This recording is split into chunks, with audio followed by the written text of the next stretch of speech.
నమస్తే prime news కు స్వాగతం. ముందుగా హెడ్లైన్స్ చూద్దాం.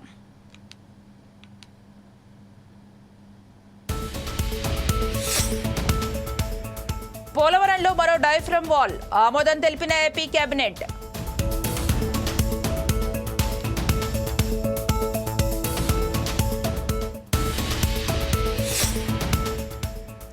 మేడిగడ్డకు బీఆర్ఎస్ నాయకులు పిక్నిక్ లాగా వచ్చిపోవడం విడ్డూరం. కాళేశ్వరం ప్రాజెక్టులో 1,00,000 కోట్ల అవినీతి జరిగిందన్న ఎమ్మెల్యే గండ్ర.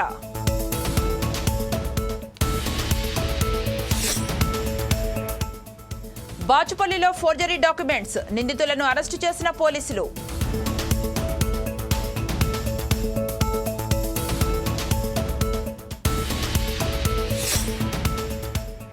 ఇంటి పెరట్లో గంజాయి మొక్కల పెంపకం, చింతకాని మండల పరిధిలోని నాగులవంచలో ఘటన.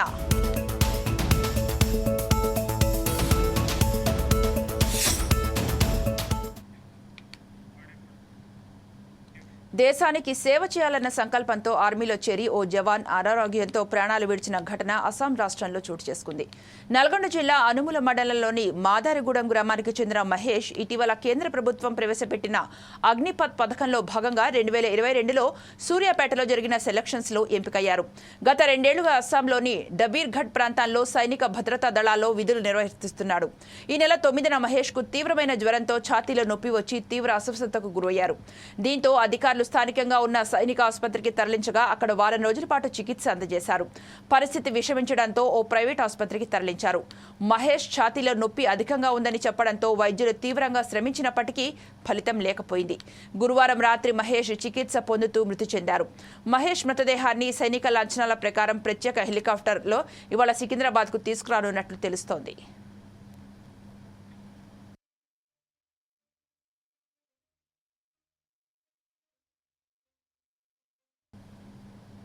కాళేశ్వరం మేడిగడ్డ ప్రాజెక్టును సందర్శించిన బీఆర్ఎస్ నాయకులపై ఎమ్మెల్యే గండ్ర సత్యనారాయణరావు సంచలన వ్యాఖ్యలు చేశారు. కాళేశ్వరం ప్రాజెక్టులో 1,00,000 కోట్ల అవినీతి జరిగిందని ఆయన ఆరోపించారు. గతంలో ప్రభుత్వం జయశంకర్ భూపాలపల్లి జిల్లాలో ఎకరానికి కూడా నీళ్లు ఇవ్వలేదని విమర్శించారు. మేడిగడ్డకు బీఆర్ఎస్ నాయకులు ఒక పిక్నిక్ లాగా వచ్చిపోవడం విడ్డూరంగా ఉందని ఎద్దేవా చేశారు.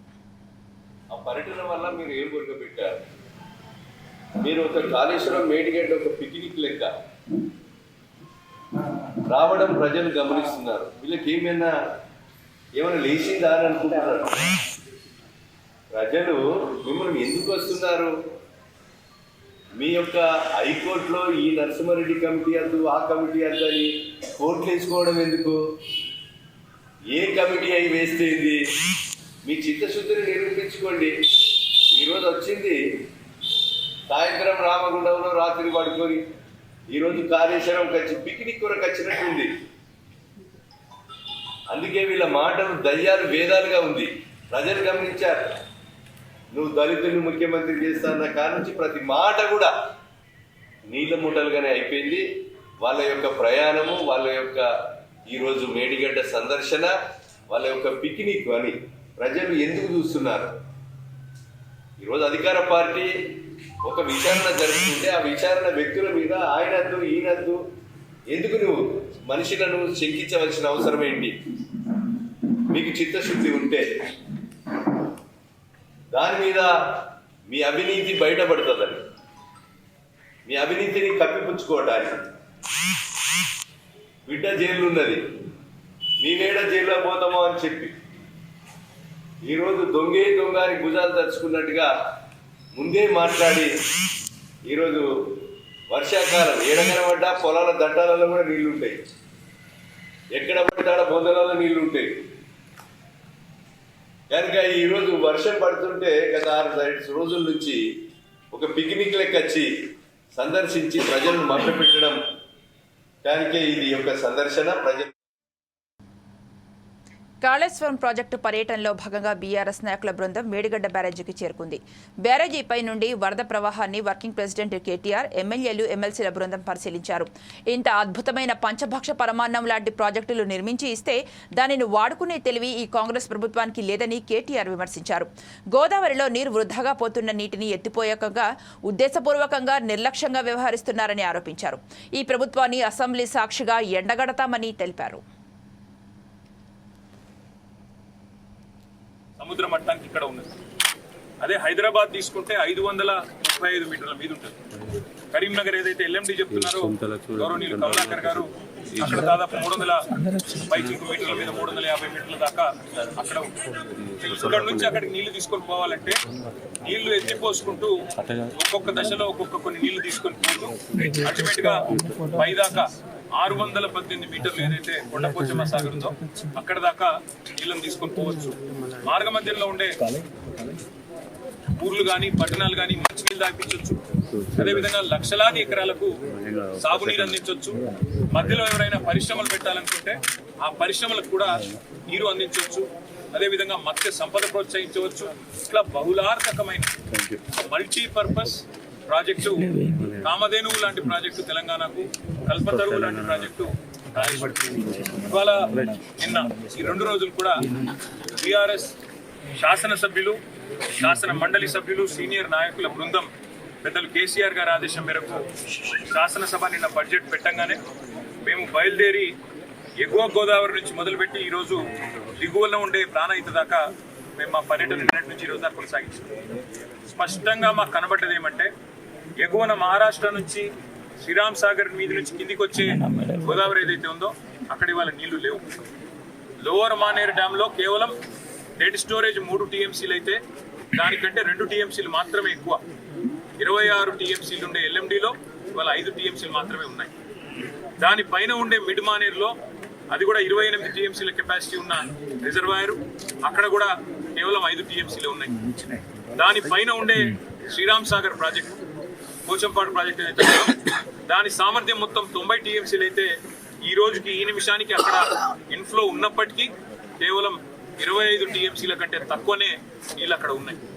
అంటే వెరసి మనం గమనిస్తే పైనుంచి నీళ్ళు వచ్చే పరిస్థితి మాత్రం కనబడతలేదు. గతంలో ఇక్కడ కమలాకర్ గారు, రమణ గారు, ఇంకా మేమందరం కూడా ఆనాడు పైన మహారాష్ట్ర బాబ్లీ ప్రాజెక్టు కట్టడం వల్ల శ్రీరామ్ సాగర్కి నీళ్లు రావడం లేదు, ఆగిపోతున్నాయని చెప్పి కూడా ఆనాడు. భువనగిరి పట్టణ కేంద్రంలో తహసీల్దార్ కార్యాలయం ముందు సిపిఐ నాయకులు ఉపవాస దీక్ష చేపట్టారు. జిల్లా పరిధిలో నయీం ఆక్రమించుకున్న ప్రభుత్వ భూములపై సిట్ విచారణ జరిపింది. ఆ భూములను నిరుపేదలకు పంచాలని ఇవ్వాలని డిమాండ్ చేశారు. ఈ కార్యక్రమంలో ఆ పార్టీ కార్యదర్శి గోద శ్రీరాములు పాల్గొన్నారు.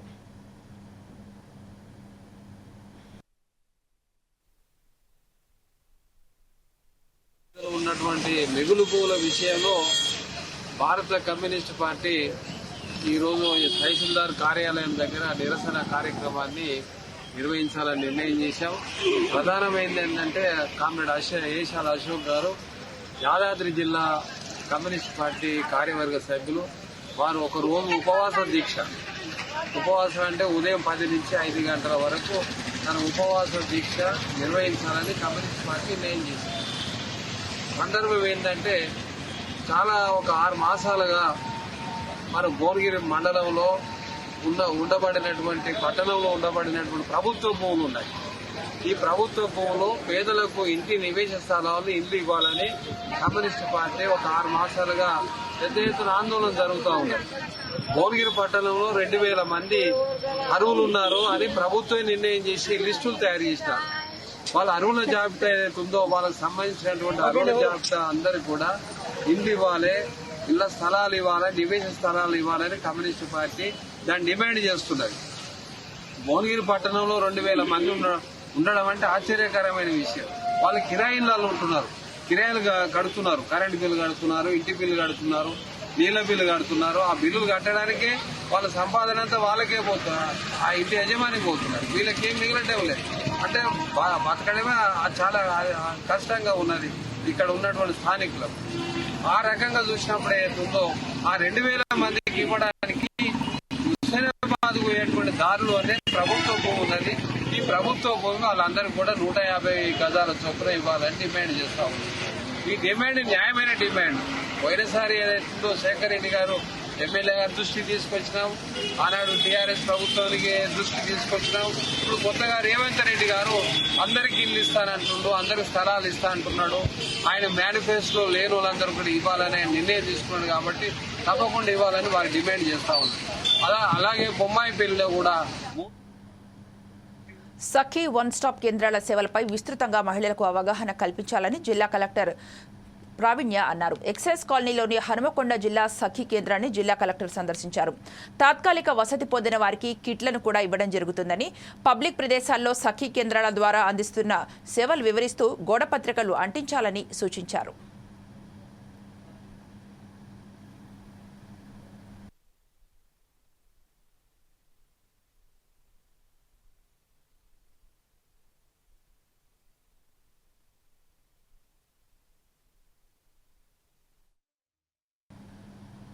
శ్రీకాకుళం జిల్లాలో విశ్రాంత సైనికుల ఆధ్వర్యంలో కార్గిల్ విజయ్ దివస్ ని ఘనంగా నిర్వహించారు.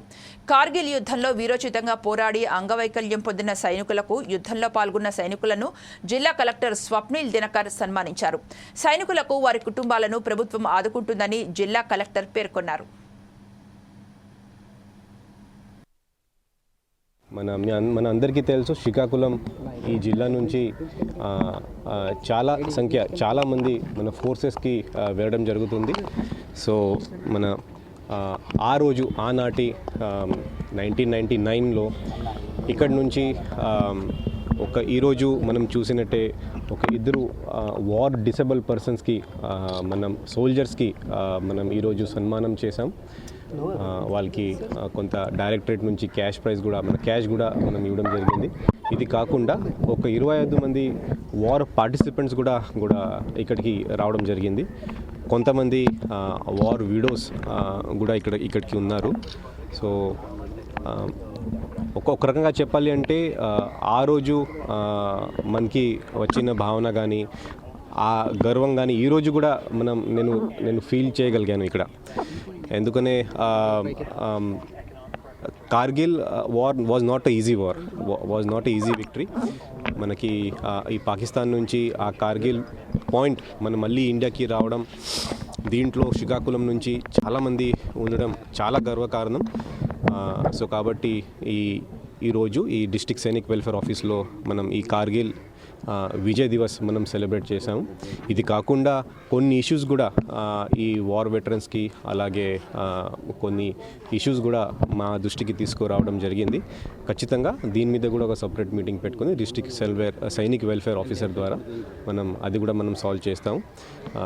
మరి ఒకసారి అందరికీ కార్గిల్ విజయ్ దివస్కి అందరికీ హార్దిక శుభాకాంక్షలు.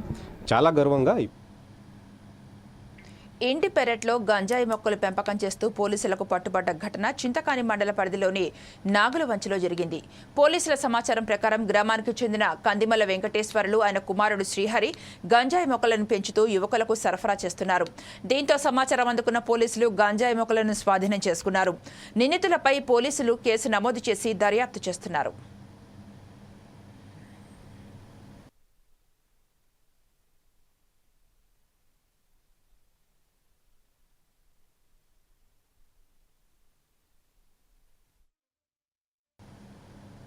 పెదపూడి మండలంలోని గొల్లల మామిడాడ వెంకటేశ్వర స్వామి ఆలయంలో దోపిడీకి గురైన వెండి ఆభరణాలను పోలీసులు రికవరీ చేశారు. నిందితుడి వద్ద నుంచి 12 కిలోల వెండి ఆభరణాలు స్వాధీనం చేసుకున్నారు. సికింద్రాబాద్కు చెందిన రాములు అనే పాత నేరస్తుడు చోరీకి పాల్పడినట్లు డీఎస్పీ హనుమంతరావు తెలిపారు. నిందితుడిని కోర్టులో హాజరుపరచనున్నట్లు వెల్లడించారు.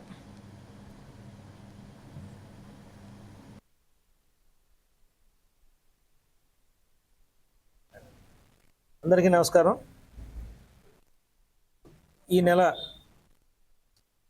5వ తారీఖు అంటే తెల్లారితే 5వ తారీఖున గొల్లల మామిడాడ గ్రామంలో వెంకటేశ్వర స్వామివారి దేవస్థానం అంటే ప్రైవేట్ టెంపుల్లో తాళాలు పగలగొట్టి స్వామివారి ఆభరణాలు, అట్లాగే పూజాధికారులకి ఉపయోగించే వెండి వస్తువులన్నీ కూడా సుమారు 14-13 కేజీలు బరువు ఉండే వస్తువులన్నింటినీ కూడా దొంగతనం చేయడం జరిగింది. గుర్తు తెలియని వ్యక్తులు. తక్షణమే ఎస్పీ గారి ఆదేశాల మేరకు పోలీస్ టీము, అట్లాగే అక్కడున్న సీసీ కెమెరాసు అనాలిసిస్, అట్లాగే డాగ్ స్క్వాడ్ ఫింగర్ ప్రింట్స్, వీటన్నిటి ద్వారా సాంకేతిక పరిజ్ఞానాన్ని వాడి అతి త్వరలో ఒక ఎంఓ క్రిమినల్, టెంపుల్ అఫెన్సులు చేసే ఒక ఎంఓ క్రిమినల్ అంగోతు రాములు నాయక్ అనే అతన్ని ట్రేస్ చేసి ఈ చోరీ చేసిన సొత్తుని ఇంటాక్ట్గా అతని దగ్గర నుంచి స్వాధీనం చేసుకోవడం జరిగింది. ఇప్పుడు మన డిస్ప్లేలో పెట్టిన వస్తువులన్నీ కూడా స్వామివారికి వాడుతున్న వెంకటేశ్వర టెంపుల్లోని ప్రాపర్టీ. ఇతని వివరాల్లోకి వెళ్తే ఈ అంగోతు రాములు నాయక్ అనే అతను ప్రొఫెషనల్గా టెంపుల్ అఫెన్సెస్ చేస్తూ ఆంధ్ర తెలంగాణ రాష్ట్రాల్లో తిరుగుతూ ఉంటాడు. ఇతనే గతంలో విజయవాడ వంటన్ ఏరియాలో కుసుమనాథ్ టెంపుల్లో కూడా భారీ ఎత్తున సిల్వర్ని చోరీ చేసి అక్కడ కూడా ఖమ్మం జిల్లాతో పాటు ఆంధ్ర, కేరళ రాష్ట్రాలలో దొంగతనాలకు పాల్పడుతున్న నిందితుడిని పోలీసులు అరెస్టు చేశారు. గాంధీ చౌక్ ప్రాంతంలో తిరుగుతున్న పాత నేరస్తుడిని ఉమాప్రసాద్ను పోలీసులు గుర్తించి అదుపులోకి తీసుకున్నారు. కాగా నిందితుడిని వద్ద నుంచి సుమారు 29 తులాల బంగారాన్ని స్వాధీనం చేసుకున్నట్లు టౌన్ ఏసీపీ రమామూర్తి తెలిపారు. నిందితుడిని అరెస్టు చేసి రిమాండ్కు తరలించామని ఆయన వెల్లడించారు.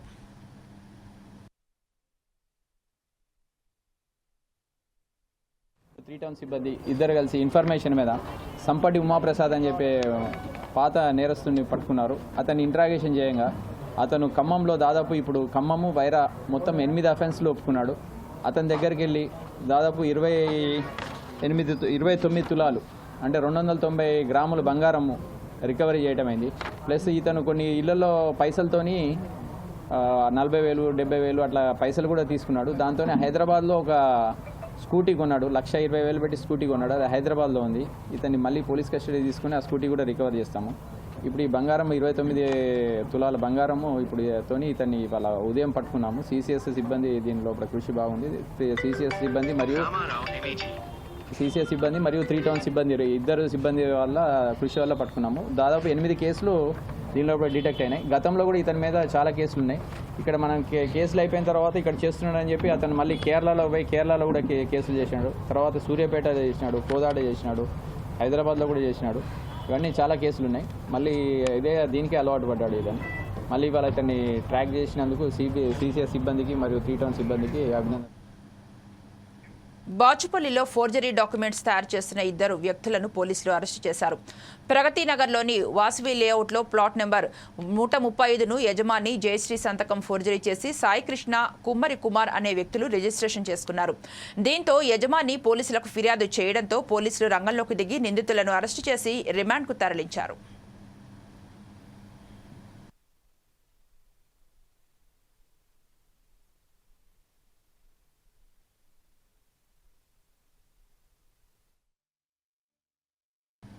వరంగల్ పట్టణంలో విచ్చలవిడిగా గంజాయి, గుట్కా, తంబాకు దందా కొనసాగుతోంది. మత్తు పదార్థాల అమ్మకాలపై ప్రభుత్వం నిషేధం విధించినా అమ్మకాలు ఆగడం లేదు. తంబాకు, గంజాయి మత్తుకు యువత అలవాటు పడడం మంచిది కాదని పోలీసులు హెచ్చరిస్తున్నారు. అలానే మత్తు పదార్థాలు విక్రయించే వారికి కఠిన శిక్షలకు గురవుతారని వార్నింగ్ ఇస్తున్నారు. పిఎస్ పరిధి ప్రజలందరూ కూడా పోలీస్ శాఖ తరపున విజ్ఞప్తి. ఈరోజు యువత ఎంతో పెడదోవన బట్టి గాంజాకి, అదేవిధంగా గుట్కాకి, మత్తు పదార్థాలకు బానిసై ఎంతోమంది జీవితాలను ఆగం చేసుకుంటున్నారు. మరి ఈరోజు చాలా పేపర్లో కూడా మనం చూస్తూ ఉన్నాం. మా పిఎస్ పరిధిలో కూడా కొన్ని ప్లేసుల్లో కూడా శివనగర్ ఏరియా అయితేంది, లేబర్ కాలనీ, సాకరాచికుంట కొన్ని ఏరియాల్లో కూడా శివనగర్ ఏరియాలో కూడా జరుగుతుందని చెప్పేసి ప్రతిరోజు వార్తలు వస్తూ ఉన్నాయి. అయినా మేము మా సిపి గారి ఉత్తర్వుల ప్రకారంగా ప్రతిరోజు కూడా పెట్రోలింగ్ నిర్వహిస్తూ ఉన్నాం. నైట్ హార్డ్ అవర్లో కూడా నైట్ 12 to 4 వరకు కూడా ప్రతిరోజు కాకతీయ, అదేవిధంగా ఒక నైట్ రౌండింగ్ ఆఫీసర్, అదేవిధంగా ఒక పెట్రోలింగ్ ఆఫీసర్ని కూడా మేము సబ్స్టిట్యూట్ చేస్తూ ఉన్నాం. దయచేసి ప్రజలందరికీ విజ్ఞప్తి ఏంటంటే వారి ఒక పిల్లలు, యూత్ ఎవరైతే టీనేజ్లో ఉన్నటువంటి పిల్లలు, వాళ్ళు సక్రమంగా వాళ్ళ ఇంటి దగ్గర నైట్ టైంలో ఉంటున్నారా లేదా, అదేవిధంగా వాళ్ళు సక్రమంగా చదువుకుంటున్నారా, కాలేజీకి వెళ్తున్నారా లేదా అనే విషయాన్ని కూడా గమనించాలి. ఈ రోజున ఎక్కడైనా కానీ గాంజాకు సంబంధించినటువంటి విషయం కనుక వాళ్ళ దృష్టికి వచ్చి వాళ్ళ బిహేవియర్లో ఎటువంటి తేడా వచ్చినా కూడా మాకు డైల్ హండ్రెడ్కి ఫోన్ చేయొచ్చు, లేకుంటే మా పర్సనల్ నెంబర్ కూడా ఫోన్ చేసి వాళ్ళు చెప్పుకోవచ్చు. నిన్నగాక మొన్న ఈ మధ్యన మేము సుమారు 26 కేజీల గాంజాని పట్టుకోవడం జరిగింది. అది శివనగర్లో పట్టుకోవడం జరిగింది. కాబట్టి అంటే గాంజా ఎవరైతే పెట్టర్స్ ఉండి తాగడానికి ఎవరైతే ఎక్కువ చనువు చూపుతున్నారో ఆ ఏరియాలో కూడా గాంజా అనేటువంటిది అక్రమంగా రవాణా జరుగుతూ ఉంది. అదేవిధంగా గుట్కాకు సంబంధించి కూడా ప్రభుత్వం గుట్కాకు సంబంధించి కూడా కంప్లీట్గా నిషేధం ఏర్పాటు చేయడం జరిగింది. అయినా కొంతమంది ఆ గుట్కాకు సంబంధించి టొబాకో వేరు, అదేవిధంగా దానికి సంబంధించినటువంటి సబ్స్టిట్యూట్ వేరే రకంగా పెట్టించేసి ఇది కాదని చెప్పేసి కొంతమంది కూడా వేరే రకంగా చేస్తూ ఉన్నారు.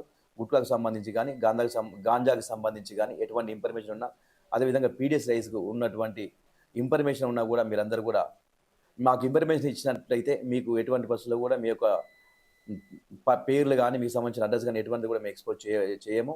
అదేవిధంగా మీకు కంపల్సరీ కూడా గాంజాకు సంబంధించిన వాళ్ళకు కూడా ఈ రోజున ప్రభుత్వం, అదేవిధంగా మా పోలీస్ స్టేషన్ తరఫున కూడా మేము కూడా ఒక బహుమానాన్ని ప్రకటించబోతున్నాం. కంపల్సరీ మీరు ఎవరు ఇచ్చినా కూడా దానికి సంబంధించినటువంటి ఇన్ని కేజీలు పట్టుకుంటే మీకు ఇంత అనే విధంగా మేము దాన్ని ఆల్రెడీ ఇవ్వబోతున్నాం. ఆల్రెడీ మన సిపి గారు కూడా చెప్పడం జరిగింది. మేము ఇచ్చినటువంటి దీన్ని మీ ఒక్కరి బాధ్యత, నాకు ఏంది అనేది కాకుండా ప్రతి ఒక్కరు కూడా పౌరునిగానే ఇండియన్ భారతీయ పౌరుడు అయితే ఏదైతే వాళ్ళ సొంతానికి సంబంధించినటువంటి సమాజాన్ని కాపాడుకునే బాధ్యతగా ప్రతి ఒక్కరు కూడా దాన్ని ఆలోచించి యువతను కాపాడుకునే దిశగా మీరందరూ కూడా చేస్తూ పోలీస్ శాఖకు. జగమర్ల అటవీ ప్రాంతంలో యువకుడి ఆత్మహత్య కలకలం రేపింది. 3 రోజుల క్రితం బంగారుపాళ్యంకు చెందిన మేస్త్రి నాగరాజు ఓ సిమెంట్ షాపు యజమానితో ఆర్థిక తగాదాల వల్ల గొడవ పడ్డారు. ఆ రోజు నుంచి అతను ఇంటికి రాకపోవడంతో కుటుంబ సభ్యులు అతని కోసం గాలించారు. కాగా ఈ రోజు అటవీ ప్రాంతంలో నాగరాజు శవమై తేలడంతో కన్నీరు మున్నీరయ్యారు. అవమానం తట్టుకోలేక ఆత్మహత్య చేసుకున్నట్లు కుటుంబ సభ్యులు చెబుతున్నారు. పోలీసులు కేసు నమోదు చేసి దర్యాప్తు చేస్తున్నారు. ఇక ఇవి బులెటిన్ అప్డేట్స్ చూస్తూనే ఉండండి 4 Sides TV.